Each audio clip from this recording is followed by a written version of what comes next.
नमस्कार दोस्तों, स्वागत है आप सभी का आज की एक नई वीडियो में। दोस्तों आज की इस वीडियो में हम कक्षा 10 हिंदी गद्य के पानी में चंदा और चांद पर आदमी नामक चैप्टर को फिनिश करने वाले हैं। इसके एक एक गद्यांश को हम बहुत ही आसानी से हल करेंगे और आप सभी लोग मेरी हैंड रिटन नोट्स भी देख सकते हो। पहले मैं आपको बुक में समझाऊंगा, फिर अपनी इस नोट्स में एक एक गद्यांश को लिख लिख करके बताऊँगा कैसे आपको बोर्ड एग्जाम में लिखना है ताकि पूरे अंक आपको मिल सकें।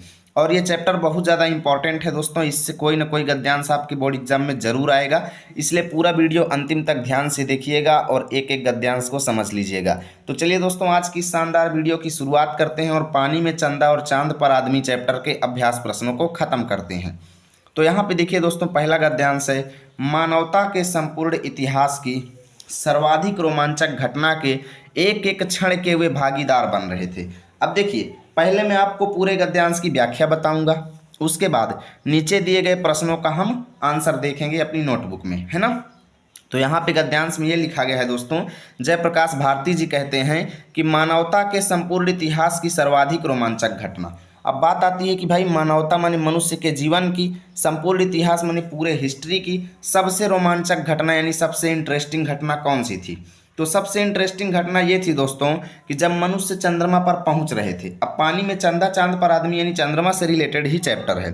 तो लेखक ये कहते हैं कि जब मनुष्य पहली बार चंद्रमा पर पहुंच गए यानी वहां पर पहुंच गए और चंद्रमा पर कदम रखने ही वाले थे, तो ये घटना जो है दोस्तों एक एक क्षण के भागीदार बन रहे थे। कौन लोग जो हैं इस चीज में प्रत्येक क्षण यानी इस चीज में एक एक सेकंड अपनी भागीदारी जता रहे थे, यानी जितने भी हम इस दुनिया के लोग थे बहुत ज़्यादा प्रसन्न थे और इस घटना के बारे में, इस रोमांचक घटना के बारे में जानने के लिए वो अपना एक एक क्षण दे रहे थे, यानी एक एक सेकंड वो इसी के ऊपर ध्यान जमाए हुए थे कि क्या हुआ, चंद्रयान सफल हुआ या नहीं हुआ, हम लोग चंद्रमा पर पहुंचेंगे कभी या नहीं पहुंचेंगे। यानी कहने का मतलब ये है कि चंद्रमा पर मनुष्य का पहुंचना मानव के संपूर्ण इतिहास की सबसे रोमांचक घटना थी, ठीक है। और इस घटना के इस दुनिया के लोग जो हैं भागीदार बन रहे थे, अपना हिस्सा दे रहे थे उसमें।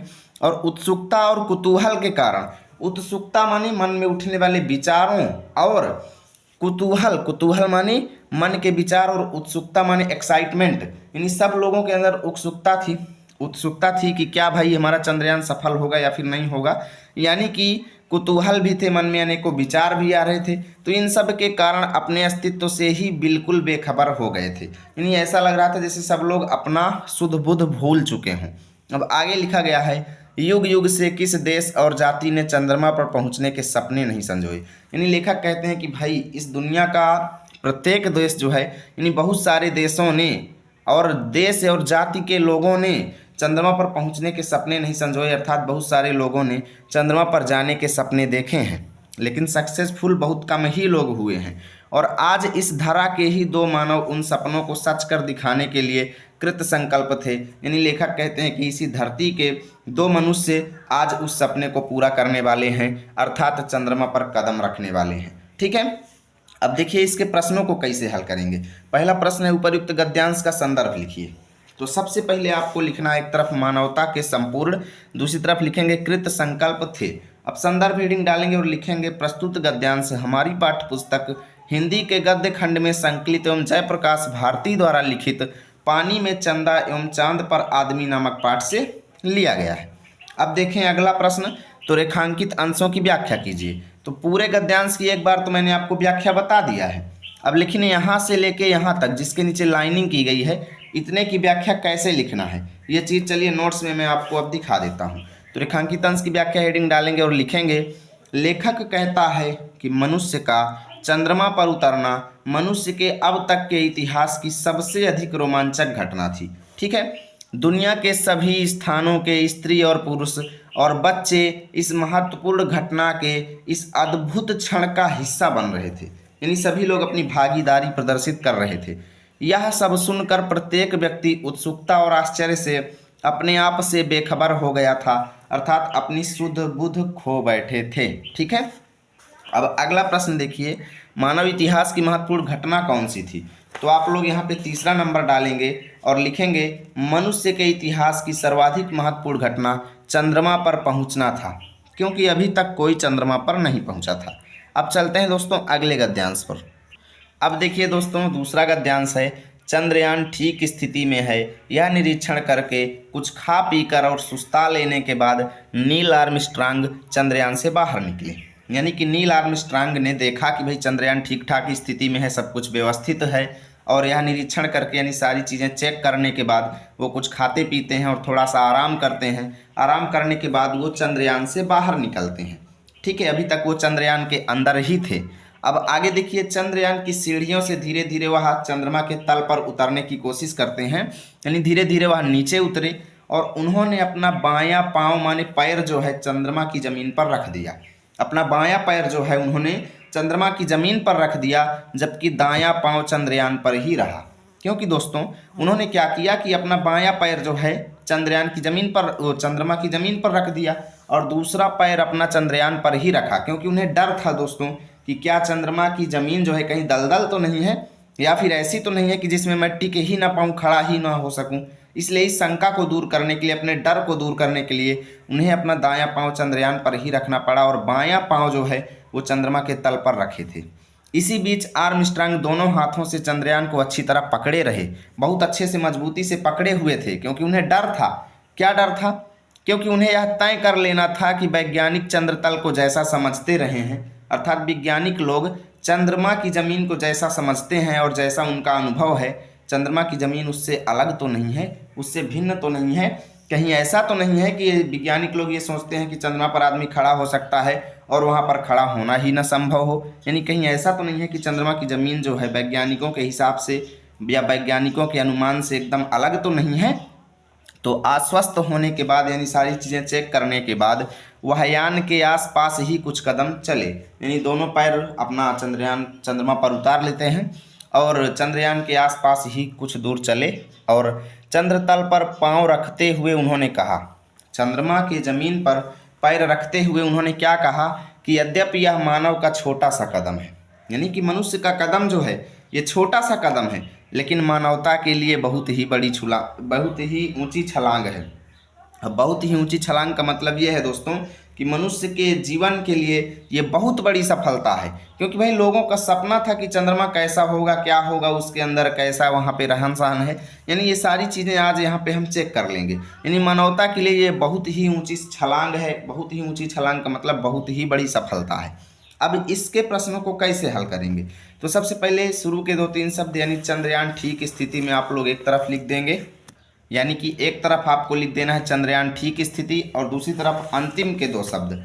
जैसे यहाँ पे देखें तो अंतिम के 2 शब्द हैं ऊंची छलांग है, तो ऊंची छलांग है यहाँ पे लिख देंगे। अब यहाँ पे पहला प्रश्न आपसे पूछा जा रहा है, उपर्युक्त गद्यांश का शीर्षक एवं लेखक का नाम लिखिए। तो आप लोग यहाँ पे लिख देंगे पाठ का नाम या शीर्षक का नाम पानी में चंदा और चांद पर आदमी। अब लेखक का नाम लिखेंगे जयप्रकाश भारती। ठीक है, अब यहाँ पे देखें दोस्तों तो दूसरा प्रश्न है कि सर्वप्रथम कौन चंद्रयान से बाहर निकला? तो दूसरा नंबर डालेंगे और लिखेंगे नील आर्मस्ट्रांग सबसे पहले चंद्रयान से बाहर निकले थे।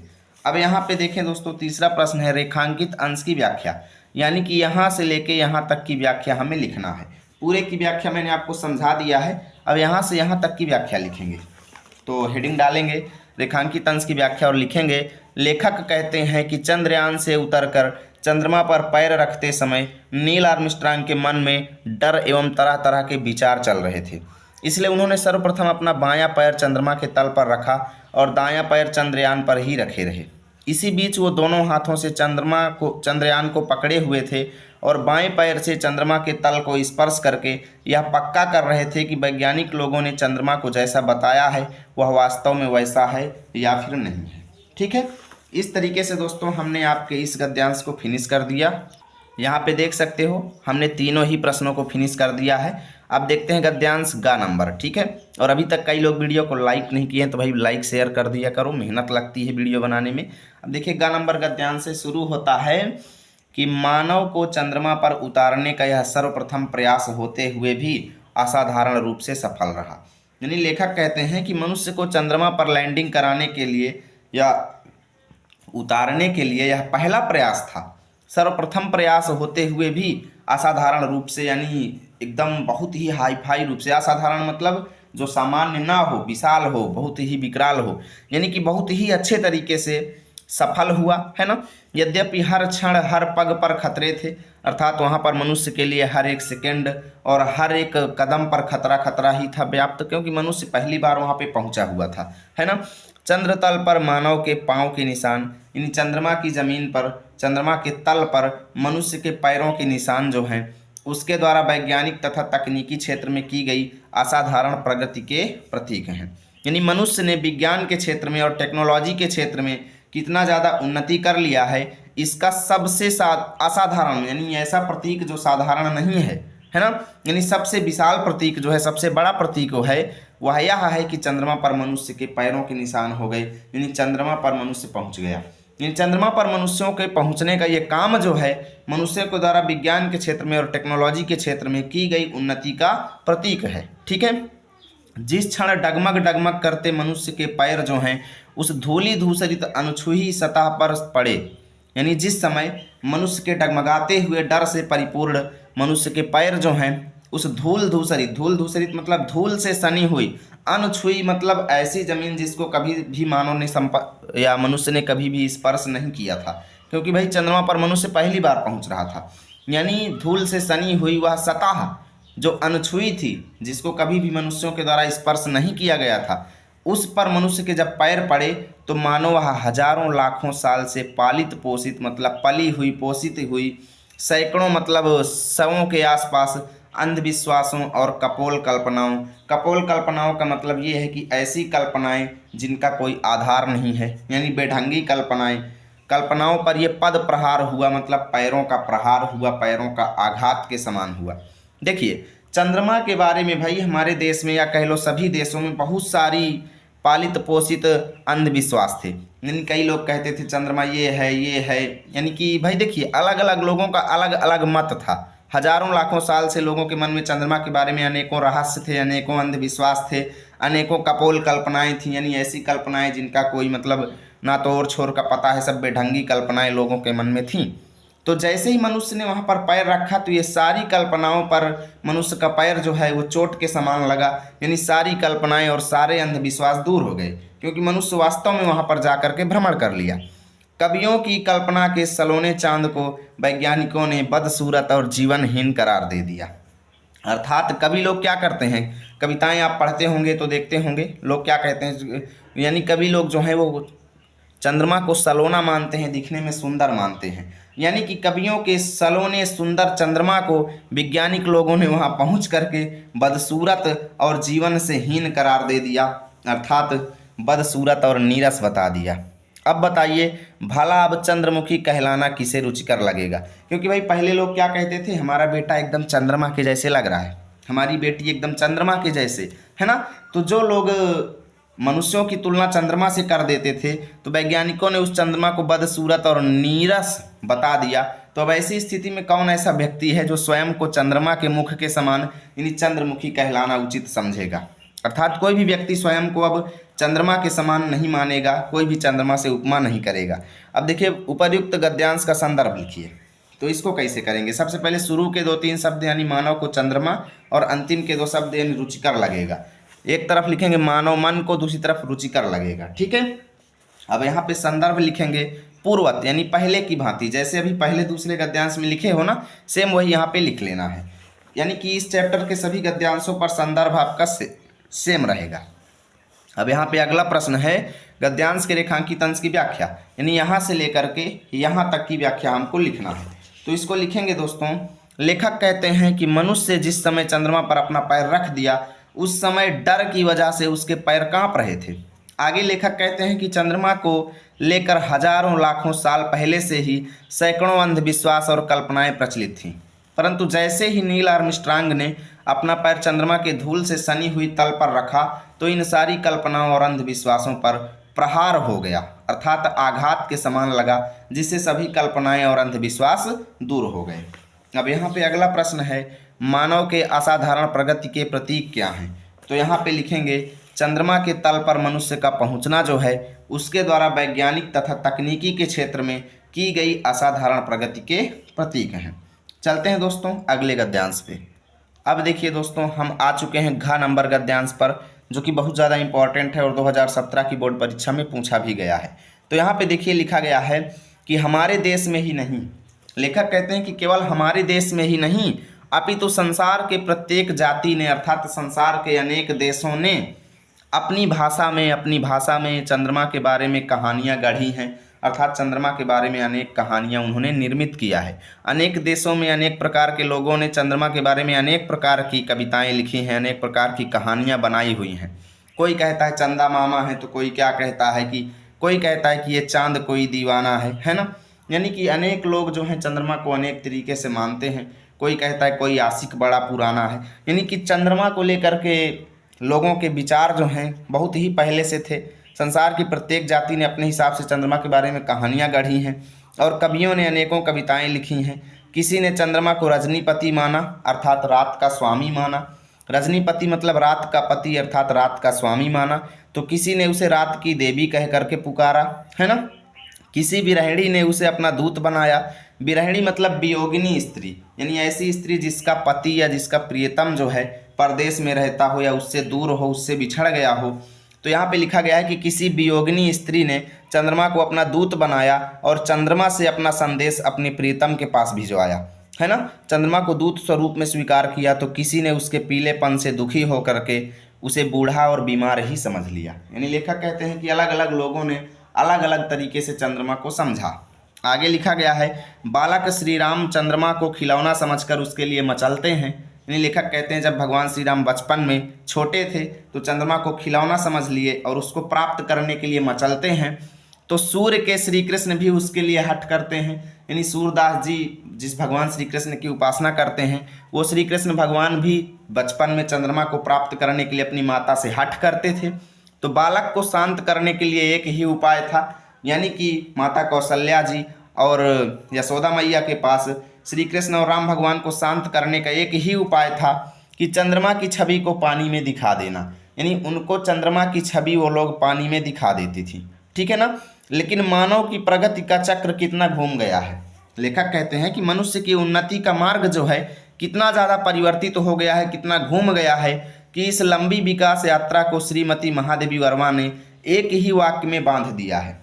यानी चंद्रमा तक पहुंचने की ये जो लंबी विकास यात्रा है, मनुष्य की ये जो लंबी उन्नति यात्रा है, इसको महादेवी वर्मा जो कि आधुनिक युग की मीरा हैं और बहुत ही फेमस कह लो कविताएं लिखने वाली हैं और रचनाएं करने वाली कवित्री हैं। तो उन्होंने एक वाक्य में बांध दिया है और क्या कहा है कि पहले पानी में चंदा को उतारा जाता था और आज चांद पर मानव पहुंच गया है। यानी पहले पानी में चंद्रमा के प्रतिबिंब को दिखाया जाता था बच्चों को और आज उसी चंद्रमा पर मनुष्य पहुंच गया है। इतना ज़्यादा मनुष्य प्रोग्रेस कर लिया है, इतना ज़्यादा मनुष्य ने उन्नति कर लिया है। अब देखिए शुरू के 2-3 शब्द यानी हमारे देश में और अंतिम तक गया है लिख देंगे डैश डैश। पहला प्रश्न है उपर्युक्त गद्यांश का संदर्भ लिखिए, तो वही संदर्भ तो पूर्वत रहेगा। दूसरा प्रश्न है गद्यांश के रेखांकित अंश की व्याख्या, यानी यहाँ से लेके यहाँ तक की व्याख्या हमको लिखना है। तो वही हेडिंग डालेंगे रेखांकित अंश की व्याख्या और लिखेंगे लेखक का कहना है कि चंद्रमा को लेकर हमारे देश में ही नहीं अपितु संसार की प्रत्येक जाति के लोगों ने बहुत सारी कहानियों को बनाया है और कवियों एवं साहित्यकारों ने अनेक प्रकार की कविताएं लिखा है। किसी कवि ने चंद्रमा को रात का स्वामी की उपमा दी है तो किसी ने इसका रात्रि की देवी के रूप में वर्णन किया है। प्रेमी के वियोग में दुखी किसी प्रेमिका ने चंद्रमा को दूत बनाकर स्वयं का संदेश अपने प्रियतम तक पहुंचाने का प्रयास किया है तो किसी ने उसका पीलापन देखकर उसे बूढ़ा और बीमार ही समझ लिया है। यानी अलग अलग लोग अलग अलग तरीके से चंद्रमा को समझ रहे हैं। अब यहाँ पे तीसरा प्रश्न है मचलते और हठ करते बालक को शांत करने के लिए क्या उपाय था, या फिर बालक को शांत करने के लिए क्या उपाय था। तो दोनों प्रश्न ही सेम हैं, तो बस आपको एक ही आंसर लिख देना है कि मचलते और हठ करते बालक को शांत करने का एक ही उपाय था कि चंद्रमा की छवि को पानी में दिखा देना। अब चलते हैं दोस्तों अगले गद्यांश पे, लेकिन अभी तक आप जैसे बहुत सारे स्टूडेंट ने वीडियो को लाइक नहीं किया है तो भाई लाइक कर दो और चैनल को भी सब्सक्राइब कर लो। अब देखिए दोस्तों हम आ चुके हैं अंगा नंबर गद्यांश पे और कितना ज़्यादा इंपॉर्टेंट है, देख सकते हो कितने साल लगातार पूछा गया है। तो यहाँ पे देखिए लिखा गया है कि मानव मन यानी मनुष्य का मन जो है सदा से ही अर्थात हमेशा से ही अज्ञात के रहस्यों को खोलने और जानने समझने को उत्सुक रहा है। अर्थात ये मनुष्य का मन जो है भाई ऐसा है, मनुष्य इतना हठी प्राणी है इतना उत्सुक और इतना जिज्ञासु है कि ऐसा रहस्य जो मनुष्य नहीं जानता, यानी अननोन रहस्य को जानने के लिए और खोलने के लिए मनुष्य हमेशा उत्सुक रहा है, हमेशा एक्साइटेड रहा है। और जहाँ तक वह नहीं पहुँच सका वहाँ वह कल्पना के पंखों पर उड़ करके पहुँचा। अर्थात जहाँ मनुष्य वास्तव में नहीं पहुँच सकता था वहाँ पर जाने के लिए उसने अनेकों कल्पनाएं किया और अनेकों कल्पना रूपी पंखों के द्वारा वह वहाँ पर उड़ करके पहुँच गया। यानी वहाँ पर जैसे चंद्रमा पर अभी तक मनुष्य नहीं पहुँच पाए थे, लेकिन वहाँ पर उन्होंने पहुँचने के लिए अनेकों कल्पनाएं किया, है ना। चंद्रमा को कोई रात का स्वामी माना, कोई दिन का स्वामी माना, कोई कुछ भी कहा। यानी कि जहाँ पर मनुष्य नहीं पहुँच सकता था वहाँ पर पहुँचने के लिए उसने अनेकों कल्पनाएं किया और उसकी अनगढ़ और अविश्वसनीय कथाएं उसे सत्य के निकट पहुँचाने में प्रेरणा शक्ति का काम करती रही। यानी लेखक कहते हैं कि मनुष्य के द्वारा बनाई गई बेढंगी और ना विश्वास करने योग्य कहानियां जो हैं उसको सत्य के निकट अर्थात सफलता की ओर पहुंचाने में प्रेरणा शक्ति यानी मोटिवेशन का काम करती रही और उसको हमेशा प्रेरणा देती रही, जिससे मनुष्य वास्तविक लक्ष्य को प्राप्त कर लिया। अंतरिक्ष युग का सूत्रपात अर्थात अंतरिक्ष युग का शुभारंभ जो है 4 अक्टूबर 1957 को हुआ था, जब सोवियत रूस ने अर्थात रूस देश ने अपना पहला स्पुतनिक छोड़ा, यानी अपना पहला यान छोड़ा, है ना।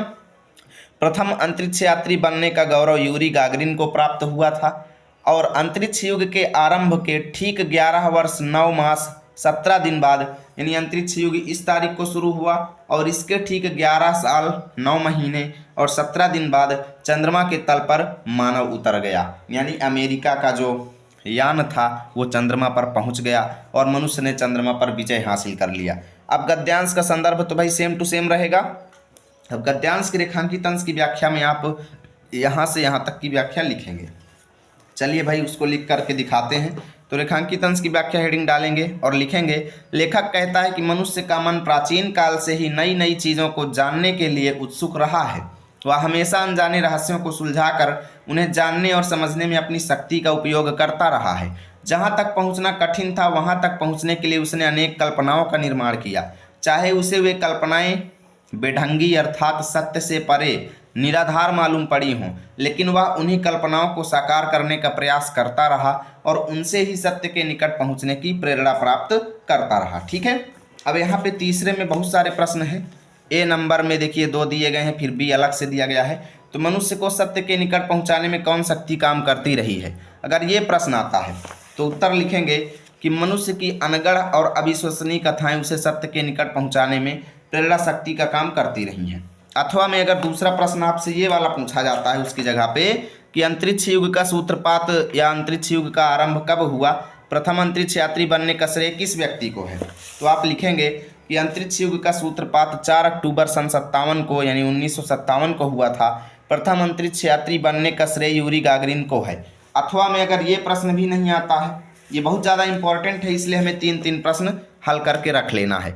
अगला प्रश्न है, मनुष्य जहाँ नहीं पहुँच सकता था वहाँ पहुँचने के लिए उसने क्या किया? अगर ये प्रश्न आता है तो इसका उत्तर लिखेंगे भाई कि मनुष्य जहाँ नहीं पहुँच सकता था वहाँ जाने के लिए उसने अनेक कल्पनाओं का निर्माण किया। ठीक है। अब ए नंबर का अगर कोई भी प्रश्न नहीं आता है और बी वाला प्रश्न आता है कि मानव मन सदैव किसके लिए उत्सुक रहा है, तो उत्तर में लिखेंगे मानव मन सदैव से ही अज्ञात रहस्यों को खोलने और जानने समझने को उत्सुक रहा है। चलते हैं दोस्तों लास्ट गद्यांश पर। अब देखिए दोस्तों 4 नंबर गद्यांश है आप सभी के सामने कि अभी चंद्रमा के लिए अनेक उड़ानें होंगी।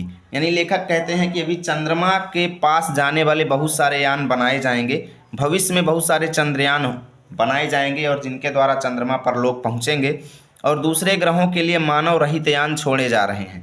यानी लेखक कहते हैं कि दूसरे ग्रह जैसे मंगल इत्यादि हो गए, उन सब ग्रहों पर यान छोड़े जा रहे हैं। और कैसे यान? मानव रहित, यानी ऐसे यान जिनमें मनुष्यों की भी ज़रूरत नहीं है, मानव रहित यान छोड़े जा रहे हैं।